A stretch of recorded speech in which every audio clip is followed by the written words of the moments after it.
Selama ini, kesan sebagian orang terhadap domba dan kambing adalah binatang yang memiliki tingkat kebauan tinggi. Maka tidak heran jika banyak orang menghindari bau domba dan kambing. Memang benar adanya, dan tidak bisa dibantah binatang ini memiliki bau yang sangat khas. Namun, selain bau dari segi fisiknya, domba dan kambing ternyata sangat harum dari segi bisnis. Inilah yang diakui seorang peternak kambing muda asal Maros, Ikhwan Bahar. Ikhwan bercerita, bisnis kambing bisa membuatnya mampu menghasilkan pundi-pundi uang, meskipun terbilang baru menggeluti bisnis ini. Awalnya ia terjun di bisnis kambing hanya bermodalkan beberapa rupiah saja untuk membeli beberapa batang besi yang kini dijadikan rangka kandang. Ia memulainya sekitar 2 tahun lalu. Perlahan mengumpulkan rangka kemudian disusun menjadi kandang di atas lahan berukuran 6 meter persegi. Setelahnya baru membeli kambing sekitar 3 ekor. Kurang lebih setahun ia merawat kambing-kambing yang dibelinya baru kemudian dilirik konsumen bahkan pedagang lainnya. Ikhwan memelihara beberapa jenis, ada yang lokal sampai peranakan etawa. Setiap hari, kambing-kambingnya diberi makan sebanyak 3 kali sehari. Pakannya pun didapat dari sekitar rumah tempat ia tinggal, di Dusun Jambua, Desa Lima Pokoe, Kecamatan Cenrana, Kabupaten Maros. Di saat hendak memulai usahanya itu, Ikhwan sempat mendapat mitos kalau di daerahnya itu tidak cocok untuk beternak kambing.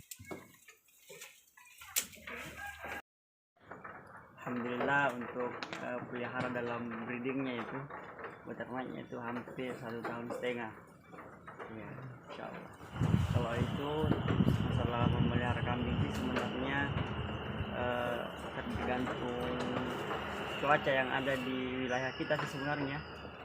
Qadarullah di sini tuh dingin cuacanya, makanya kita butuh banyak tips lah. Banyak untuk tips ya. mengakali bagaimana supaya kambing bisa beradaptasi di daerah yang dingin.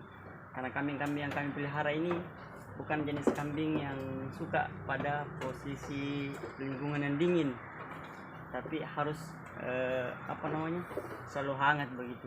Makanya tips yang pertama itu untuk menguatkan antibodinya atau fisiknya kambing kami kasih jamu, seperti saya memberi jamu kepada diri saya sendiri. Oh, Nah, itu kuncinya. dikasih suplemen begitu ya Pak? Berupa jamu yang mudah didapat, mungkin di belakang rumah ada yang gratis.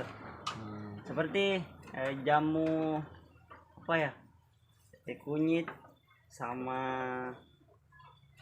temulawak sama jahe, itu dicampur gula merah, kemudian kita ramu, kita kasih. Itu gunanya untuk apa sih Pak? Nah, itu untuk seperti kita kalau kita minum jamu itu hangat, perasaan hangat badan, dia juga seperti itu. Ya, tantangannya yang pertama adalah kalau kita sistem breeding itu biasanya hasil yang kita dapatkan itu nanti 1 tahun ke depan baru kita dapat. 6 bulan pertama itu melahirkan, 6 bulan kedua itu fatteningnya, penggemukan, kemudian 1 tahun dalam 12 bulan itu sudah bisa kita lepas ke peternak maupun ke konsumen yang mau memakai kambing. Ya, ini pun sebenarnya belum rampung kandangnya, karena kita punya kandang itu sistem terkoleksi namanya. Jadi nanti ke depannya karena masih kurang dana, jadi kita hanya pakai manual dulu. Kedepannya itu kita akan pakai kandang sistem terkoleksi, urin dan kohenya itu akan berpisah. Urin dan kohenya akan berpisah sehingga bisa kita pakai untuk pupuk organik cair dan padat di sekitar masyarakat dan memperbaiki fosfor tanah ke depannya. Kalau yang sekarang ini ada 11 ekor. Ya, pernah sih tembus 30. 30. Kita butuh butuh money juga mau kembangkan kandang. Karena insya Allah ke depannya kita akan berusaha menjadi peternakan kambing terbesar di Kabupaten Maros. Insya Allah.